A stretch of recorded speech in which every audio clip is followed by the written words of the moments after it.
En 2 Corintios, el apóstol Pablo nos dice, no os unáis en yugo desigual con los incrédulos, porque qué asociación tiene la justicia con la injusticia y qué comunión la luz con las tinieblas. También nos dice el apóstol Pablo, no os dejéis engañar, las malas compañías corrompen las buenas costumbres.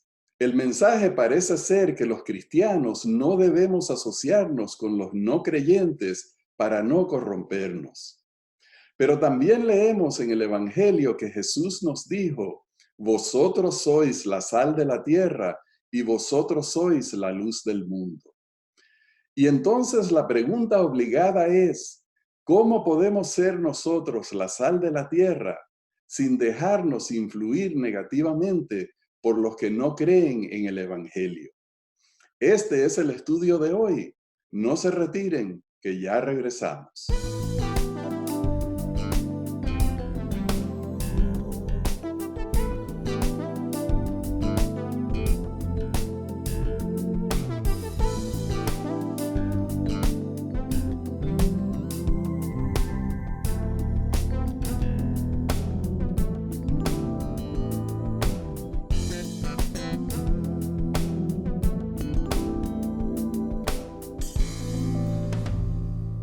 Hola, apreciados hermanos, bienvenidos a Perspectiva Bíblica.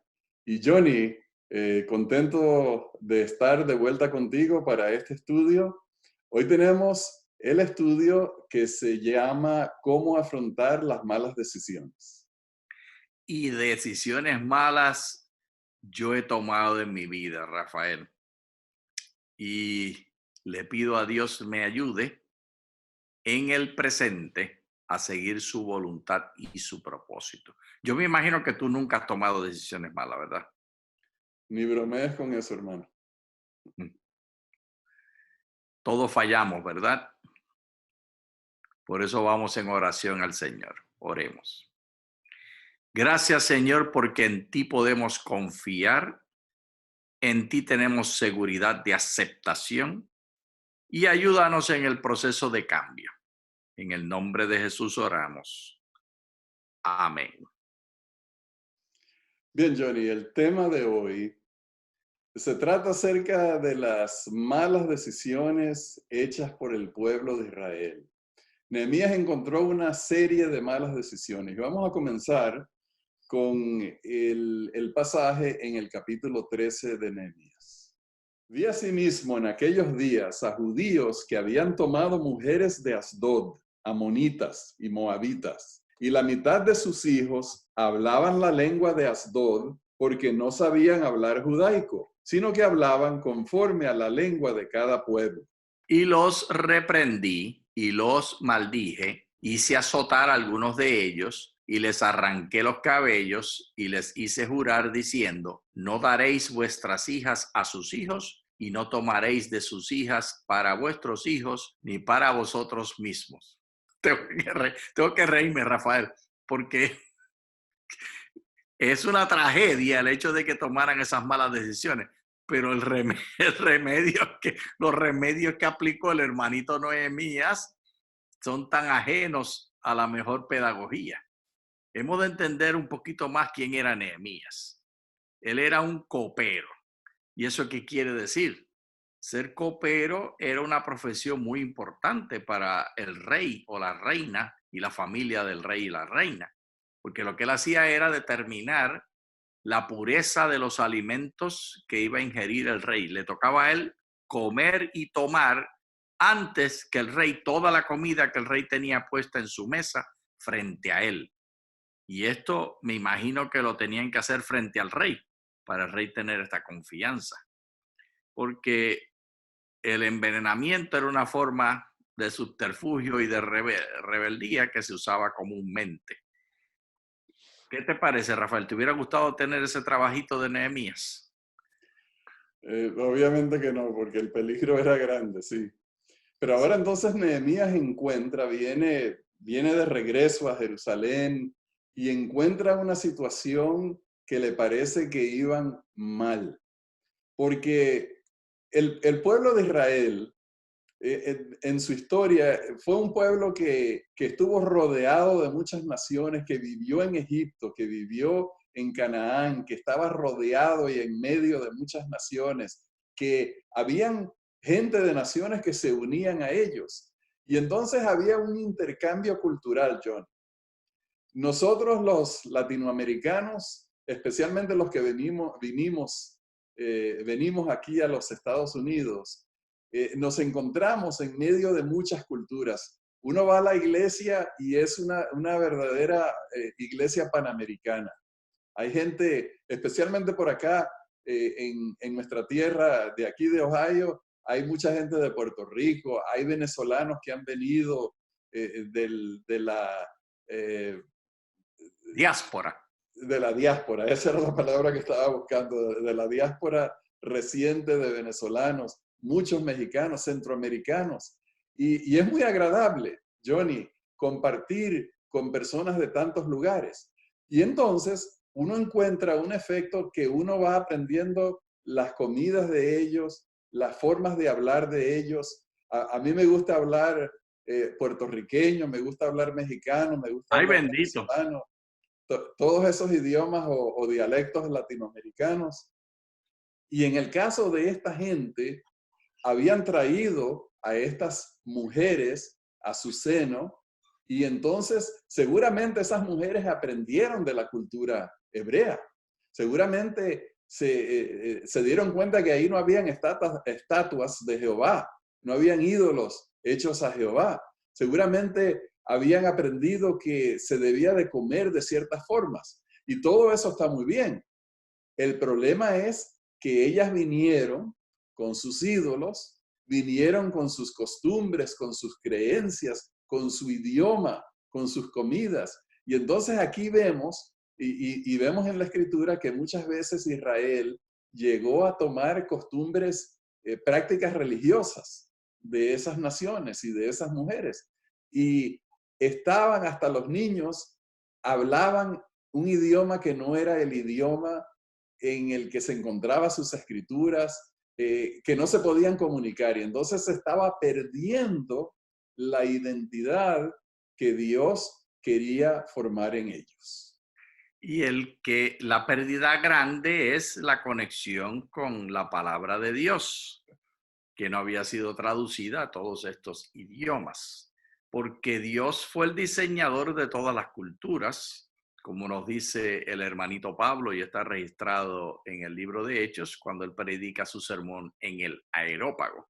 Así que el problema no era la diversidad cultural ni la multiplicidad de idiomas, el problema estaba en que se perdía el acceso al mensaje que Nehemías estaba enfatizando. Sí. Hemos de tener paciencia con Nehemías porque él no tuvo educación como gerente, ni tuvo educación como administrador y mucho menos como pedagogo y maestro para cambiar malas costumbres y hacer cambios y reformas. Así que él les afeita la cabeza, los maldice y los hace jurar. Hoy en día fuera preso. Ajá. Pero esto, Rafael, que lo hago yo aquí como broma y me río, lo que esto nos dice es que Dios acepta lo que nosotros tenemos en nuestras manos. No es que estas son las mejores maneras de hacer las cosas, es que esto es lo que Él tenía en sus manos. Y Dios utiliza lo que tú tienes en tus manos. Que nadie tenga excusa de que porque yo lo que soy es un plomero, yo lo que soy es carpintero, yo lo que soy es un barrendero. Dios usó a un copero, que su trabajo y su especialidad era comer la comida del rey antes que el rey. Y con sus capacidades, Dios lo prospera y Dios lo usa. Así que me puede usar a mí, nos puede usar a todos. Amén, amén. Entonces vamos a ver en el libro de Deuteronomio las instrucciones tan claras que Dios le había dado a su pueblo con respecto a las otras naciones. Cuando Jehová tu Dios te haya introducido en la tierra en la cual entrarás para tomarla y haya echado delante de ti a grandes naciones, a los hititas, al jerjeseo, al amorreo, al cananeo, al fereceo, al heveo y al jebuseo, 7 naciones mayores y más poderosas que tú, y Jehová tu Dios los haya entregado delante de ti y las hayas derrotado, las destruirás del todo. No harás con ellas alianza, ni tendrás de ellas misericordia. Y no emparentarás con ellas, no darás tu hija a su hijo, ni tomarás a su hija para tu hijo. Porque desviará a tu hijo de en pos de mí para servir a dioses ajenos, y el furor de Jehová se encenderá sobre vosotros y os destruirá pronto. Mas así habéis de hacer con ellos. Sus altares destruiréis y quebraréis sus estatuas, y destruiréis sus imágenes de Aserá, y prenderéis fuego a sus ídolos. Dios deseaba reforma, y esa reforma implicaba destruir los artefactos de culto ajenos al culto al Dios verdadero, según manifestado en las Sagradas Escrituras. Y esto es una verdad universal que se aplica al día de hoy, tanto como en el día de Nehemías. Pero hoy en día las formas que tienen estos dioses ajenos son muy diferentes. Era más fácil, sugiero, Rafael, era más fácil en el tiempo de Nehemías ver las estatuitas y poderlas quemar y poderlas destruir y los cultos que se hacían a las estatuitas. Hoy en día es más complejo porque estamos hablando de cosas que ocurren en Facebook, estamos hablando en cosas que ocurren en el Internet, en cosas que ocurren en pornografía. Tantos ídolos de tantas formas que hay en nuestro medio hoy en día, basado en las redes sociales y en el Internet, además de lugares de culto como las discotecas, donde se da adoración al sexo y al alcohol. Todas estas cosas son semejantes a las estatuas que había, porque cuando dice las estatuas, está hablando también del culto que hacían de orgías sexuales en el templo de ellas. Esas eran las discotecas de ese tiempo, Rafael. Eso es lo que Dios está llamándolos a reformar, a erradicar. Y bueno, Johnny, hay que tomar en cuenta que cuando Dios dio estas instrucciones a esta nación, era una nación que recientemente Él había sacado de Egipto. Una nación que por 400 años adquirió la identidad de esclavos. Perdieron su identidad de ser hijos del Dios creador. Se habían familiarizado tanto con la idolatría de la gente egipcia, con su manera de comer, su manera de salud, que realmente no era el pueblo que Dios podía utilizar para bendecir a todas las naciones. Así que Dios les dio instrucciones aquí sin explicaciones, sencillamente cortar completamente con esas naciones, destruir todas sus imágenes religiosas, no asociarse, no aliarse con ellos. Y lo que buscaba Dios era aislarlos de esas culturas para entonces poder trabajar con ellos, porque Dios tenía un propósito y vamos a leer un par de pasajes en Éxodo y en Isaías para ver el propósito que tenía Dios con este pueblo que él había rescatado. Vosotros visteis lo que hice a los egipcios y cómo os tomé sobre alas de águilas y os he traído a mí.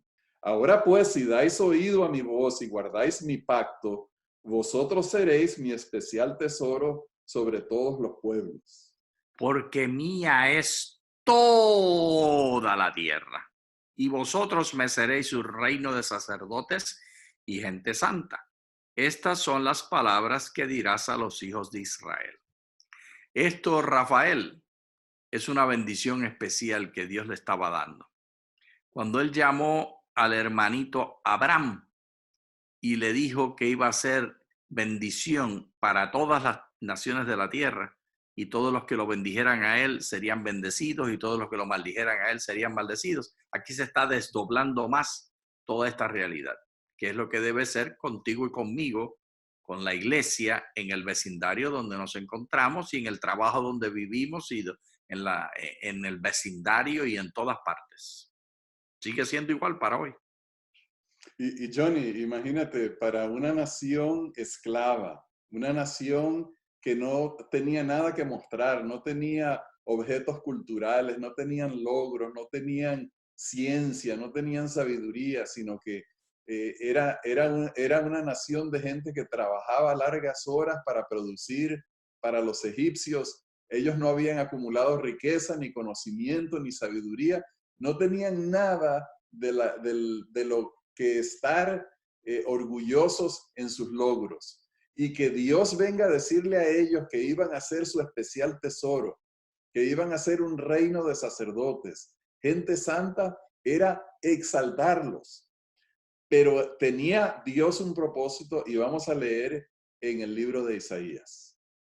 Yo, Jehová, te he llamado en justicia y te sostendré por la mano, te guardaré y te pondré por pacto al pueblo, por luz de las naciones. Para que abras los ojos de los ciegos, para que saques de la cárcel a los presos y de casas de prisión a los que moran en tinieblas. Dios tenga misericordia de nosotros como iglesia, Rafael, como familias y como individuos. Aquí tenemos nosotros la descripción del trabajo que Dios espera que nosotros hagamos. Hemos malversado la energía que Dios nos ha dado y hemos dedicado demasiado tiempo a elaborar doctrinas muy detalladas y pensar que el único propósito que Dios tiene para la iglesia, o el propósito principal que Dios tiene para la iglesia, es hablar y declarar justicia y leyes. Ese no es el propósito, por lo menos no es el propósito primario ni el método de predicación principal. El método de predicación principal es el servicio. Y entre el pueblo judío, Rafael, hay mucha fama de cosas negativas y estereotipos, pero cuando miramos las estadísticas, el porcentaje de judíos que son maestras en las ciudades y en los lugares donde viven es mucho más alto. Trabajadores sociales, todas las profesiones de servicio, los judíos abundan. Y el cometido del pueblo judío, de manera vulgar y general, no hablando de personas específicas, sino la tendencia cultural, es de servicio. Esa hospitalidad que Dios desea. Y así debe ser la iglesia. Un lugar donde se preocupa por hacer justicia, por promover a los pobres, por hacer el pacto de Dios con las naciones y mostrar de esa manera el poder del evangelio. Johnny, precisamente eso era el propósito de Dios para Israel, convertirlos en luz de las naciones. Ahora, Dios sabía que ellos no iban a ser luz si el conocimiento que Él les daba, ellos lo diluían con la cultura pagana e ignorante de las otras naciones. Ahora, no es que digamos que esas naciones no tenían ningunos logros, ninguna filosofía, ningún conocimiento, porque Dios les da luz a ellos también. Claro, la mayor luz que Dios ha dado, la ha dado a sus hijos a través de sus profetas, a través de Cristo, a través de los evangelistas. Entonces, nosotros hemos recibido, así como los judíos, esa luz para alumbrar a otros, para libertar a los presos, para rescatar a los perdidos. Entonces, Dios quería aislar a su pueblo, no tanto como para tenerlos como un pueblo solitario y crear una nación perfecta, aislada del mundo que está en ignorancia de Dios, sino para estoy buscando vacunarlos con sus enseñanzas y que estuvieran libres de la influencia, de la ignorancia de esas naciones. Y Rafael, entonces, el trabajo de Dios era prepararlos para que ellos fueran una bendición para las otras naciones. Amén. Entonces vamos a ver, encontramos que habla. Un segundito, Rafael. Nosotros, como Iglesia Adventista del Séptimo Día, tenemos características particulares. Por ejemplo, el sistema de educación más grande en manos privadas de una sola organización mundialmente con una sombrilla que cubre todo, lo tienen los católicos. El segundo somos los adventistas del séptimo día. Y también los hospitales. Si todos los hospitales adventistas del séptimo día cerraran en Estados Unidos de un día para otro, colapsaría el servicio médico. Lo mismo que todos los hospitales católicos. Son los dos sistemas más grandes. Y esta realidad está basada en ese mismo principio. También nosotros hemos de utilizar esas herramientas a nivel de la iglesia local. Tenemos que servir. Pero vayámonos a Nehemías para enfocarnos más. Sí, bueno, ahora vamos a ver los argumentos que usó Nehemías con las personas que encontró en esa condición de que estaban diluyendo su cultura con las culturas paganas. No pecó en esto Salomón, rey de Israel, aunque en muchas naciones no hubo rey como él, que era amado de su Dios y Dios lo había puesto por rey sobre todo Israel. Aún él le hicieron pecar las mujeres extranjeras. Y obedeceremos a vosotros para cometer todo este mal tan grande de prevaricar contra nuestro Dios, tomando mujeres extranjeras. Uno de los hijos de Joyadá, hijo del sumo sacerdote Eliasib, era yerno de Sanbalat, horonita. Por tanto, lo alejé de mi lado. Acuérdate de ellos, Dios mío, por haber contaminado el sacerdocio y el pacto del sacerdocio y de los levitas. Los purifiqué, pues, de todo lo extranjero y puse a los sacerdotes y levitas por sus grupos, a cada uno en su servicio. Esta acción de purificación no se nos aclara aquí el detalle cómo fue que ocurrió, pero en los otros versos anteriores de la historia nos dice que esta purificación quería decir algo muy triste, era divorciar a la gente, expulsar a las familias, expulsar a los hijos. Nada de esto son cosas recomendables ni aceptables el día de hoy, pero están actuando en medio de sus condiciones con las herramientas que tienen en sus manos. El copero hizo lo que el copero sabía hacer. Cuando el copero descubría que algo tenía veneno, porque yo me imagino que él tenía algún procedimiento, alguna estrategia tuvo que elaborar para no morir envenenado él, pues, ¿qué hacía él cuando descubría a alguien que había contaminado? Todos esos cocineros iban a la horca, eran muertos. Él está usando sus estrategias, lo que él conoce de su tiempo, lo que tiene en sus manos. Nosotros hoy en día tenemos maneras y motivaciones y formas mucho más sofisticadas y pedagógicas, y la iglesia le toca desarrollarlas y utilizarlas, incluyendo las ciencias sociales para aprender cómo tratar con los jóvenes y cómo traerles el evangelio de una forma que sea amigable para ellos, contextualizada. Así que nadie tome de estos versos de la forma rajatabla del hermanito Nehemías, y esta es una palabra, una frase sofisticada en la lengua castellana, rajatabla, quiere decir todo lo que es violento, radical, que no es la mejor estrategia a seguir. O me estoy equivocando, Rafael, repréndeme si me toca. Johnny, sí, él hizo lo que él sabía hacer.